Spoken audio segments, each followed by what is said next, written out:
Kal Kadosh Venichvad, désespéré par l'immoralité du peuple, le prophète Hoshéa, Osée, devait traverser une expérience surprenante qui lui fit comprendre que la nation d'Israël reviendrait malgré tout à son Dieu.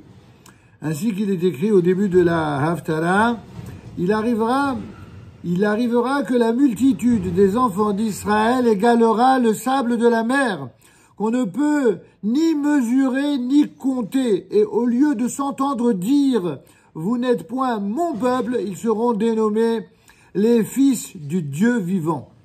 Aussi étonnant que cela puisse paraître, celui qui dit du peuple juif « Vous n'êtes plus mon peuple » n'est autre que le prophète Hoshéa. Il a osé lui-même, ayant vécu une des époques les plus tristes et les plus noires de notre histoire.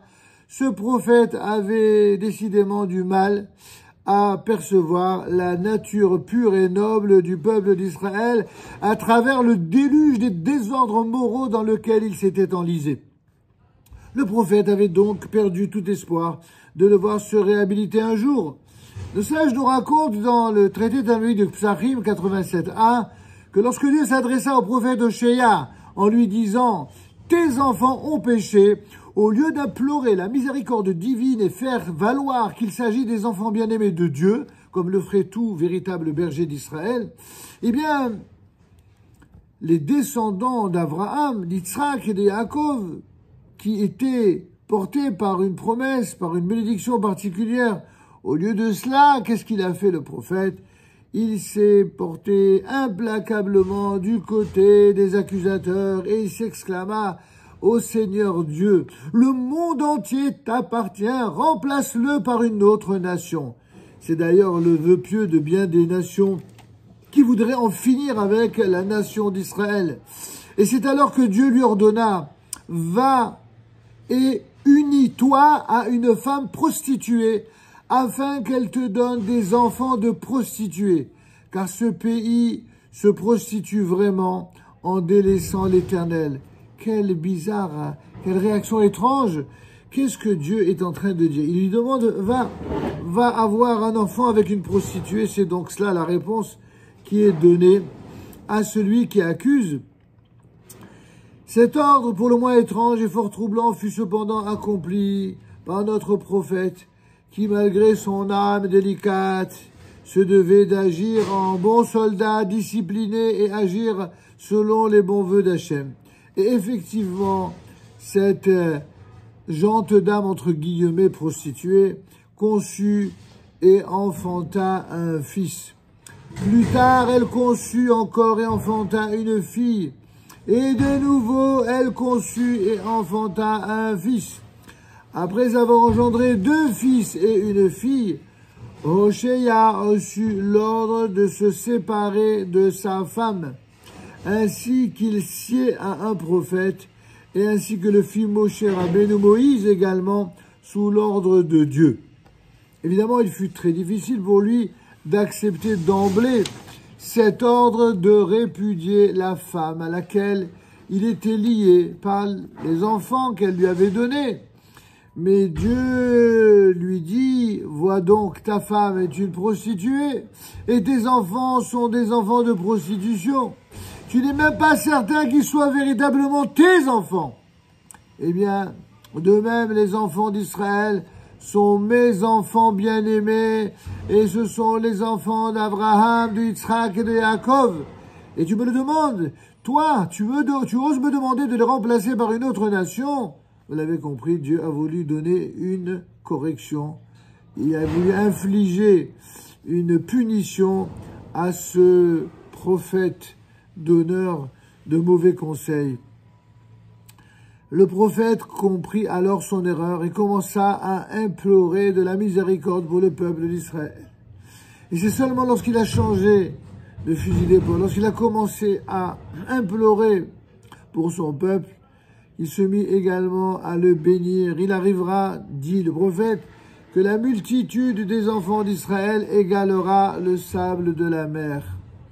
Et oui, même les prophètes d'Israël, et n'en parlons pas pour ceux qui ne le sont pas, ou qui sont de faux prophètes, finissent par tirer des leçons à leur corps défendant lorsque Dieu leur inflige une sévère punition, un enseignement qui va les toucher jusque dans leur chair. Vous êtes les enfants de l'Éternel, votre Dieu. Vanimatem l'Adonai Elohechem, dit le texte de la paracha de Re'eh.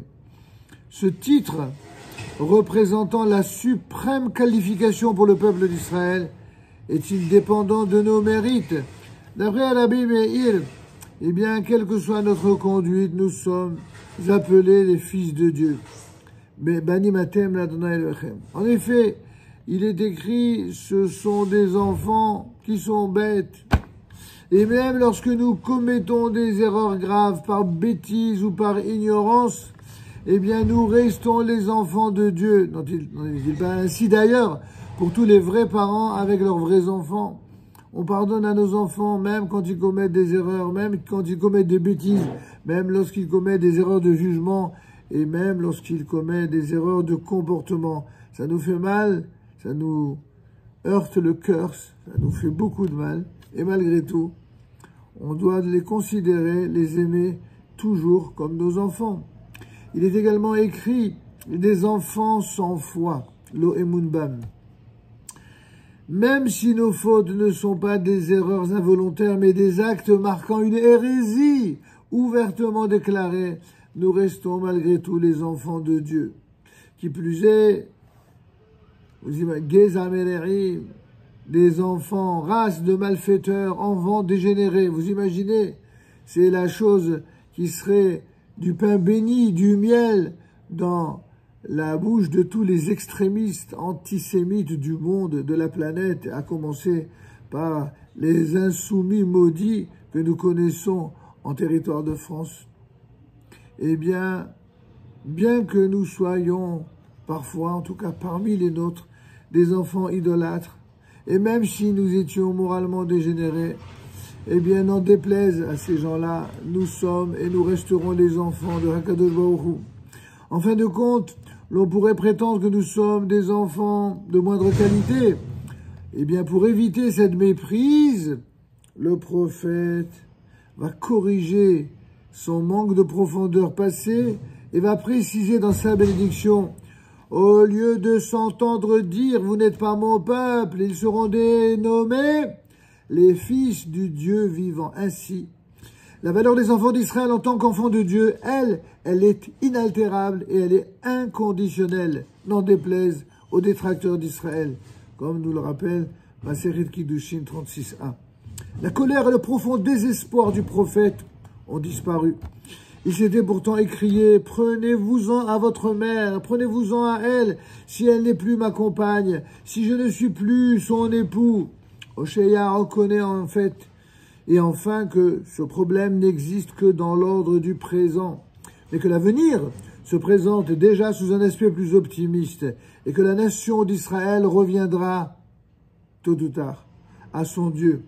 Ce retour final et inévitable ne se produira pas, cependant, sous l'effet d'une sévère répression divine, mais sera le résultat d'une conviction intérieure et profonde, même si ça passe par d'innombrables, malheureusement, époques difficiles dans l'histoire, de véritables épreuves, mais malgré tout, il est dit, elle courra après ses amants dans l'allégorie, elle courra après ses amants et ne pourra les atteindre.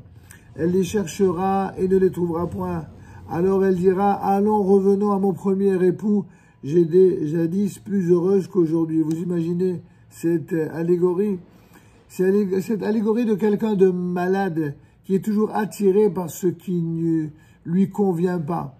Ce qui est dit dans cette haftara est tellement d'actualité. Vous avez bien des Juifs au sein de notre peuple qui se sont détournés de leur premier amour, c'est-à-dire de l'Éternel Dieu d'Israël, pour aller s'adonner à diverses idolâtries, que ce soit les idolâtries des différentes idéologies religieuses fallacieuses ou philosophiques fallacieuses, sans parler de la dépravation pure et simple des idéologies modernes, wokistes, progressistes en tout genre, et finalement, été frappé aujourd'hui même par une vidéo qui présentait que pendant que certains s'adonnaient à la Gay Pride, eh bien, il y avait sur place des gens, ces mêmes gens qui souhaitent remplacer la terre d'Israël par la terre de Palestine, eh bien, ils ont dit à ceux qui voulaient faire la Gay Pride, eh bien, tant qu'on n'aura pas la Palestine à la place d'Israël, eh bien, vous ne ferez pas la Gay Pride. Et vous imaginez, c'est comme ça que Dieu s'y prend dans l'histoire, régulièrement. Même ceux qui, finalement, par dépit, retourneront vers leur Dieu, eh bien, Dieu ne les repoussera pas. Même si c'est à travers et par nos ennemis, Dieu ne les repoussera pas. Pourquoi?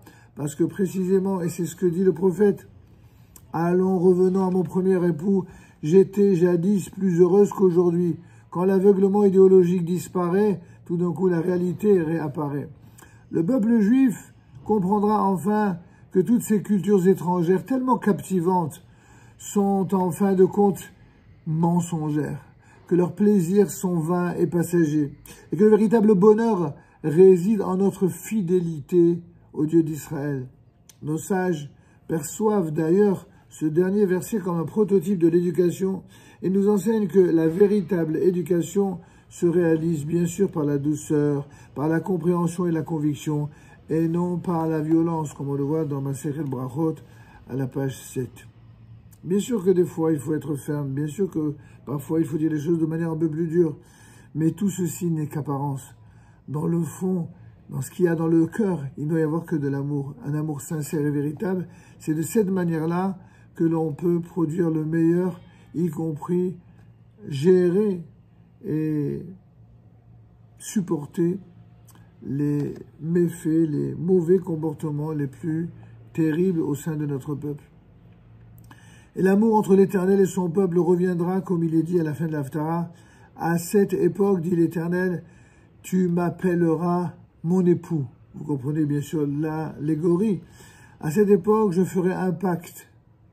Arc, épée, tout attirail guerrier, je les briserai dans le pays et je ferai en sorte que chacun y dorme en paix.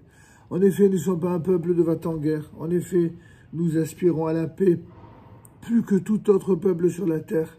Mais comme on l'a dit précédemment, si on ne nous donne pas d'autre choix que de passer par les armes pour avoir le droit de vivre et d'exister, alors il n'y aura pas la seule once d'hésitation. Nous n'hésiterons pas un seul instant à prendre notre destin en main où que ce soit. Alors, dit la fin de l'Haftara, je te fiancerai à moi pour l'éternité. Tu seras ma fiancée par la droiture et la justice, pour la tendresse et la bienveillance, ma fiancée en toute loyauté, et alors tu connaîtras l'Éternel. Ces trois expressions de fiançailles sont prononcées par le Juif chaque matin lorsqu'il met ses téphilines et entoure son majeur des trois tours de lanière, évoquant ainsi les trois bagues de fiançailles traditionnellement représentées aussi par Abraham, Isaac et Yaakov, ceux qui sont nos ancêtres et qui vont pérenniser notre relation avec notre Dieu. Oui, nous le disons, nous le répétons, ce que nous aspirons plus au point, c'est bien sûr la paix. Mais lorsque les nations du monde ne nous donnent pas le choix, en tout cas en terre d'Israël, cela passe par toutes les armes, par tous les combats. En dehors d'Israël, c'est pas par les armes au sens militaire bien sûr, mais par les armes au sens idéologique, c'est-à-dire combattre le mensonge par la lumière de la Torah et essayer surtout de rappeler que ce n'est pas par la culture de la haine, de la méchanceté et du mensonge, tel que ce à quoi ça donne la plupart de nos détracteurs et de nos ennemis. Eh bien, nous continuerons à vivre comme nous l'avons vécu dans le passé, pendant tous ces siècles durant lesquels on a voulu nous faire tant de mal.